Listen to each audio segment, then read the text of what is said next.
Thank you very much, Madam Speaker, and I thank my colleague from the NDP for his speech in introducing this bill.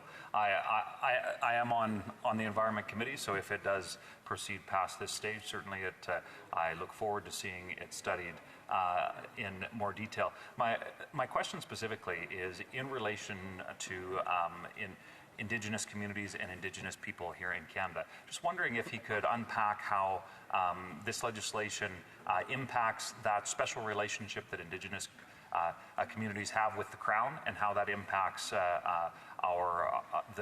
the way that the environment looks at it. And I specifically ask in relation to, I have a number of communities from Alberta that are actually looking for partnership opportunities when it comes to resource development, and I know that there's other economic fisheries on the coasts and otherwise. Wondering if he could expand on that.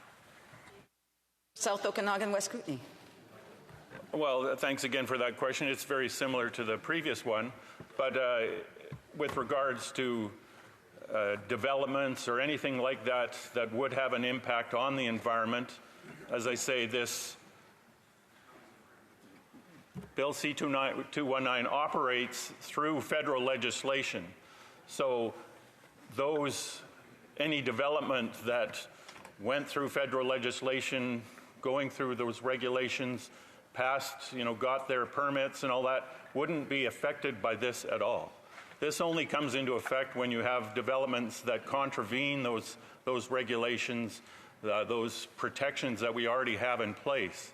And so it wouldn't affect any development that's proceeding legally whatsoever.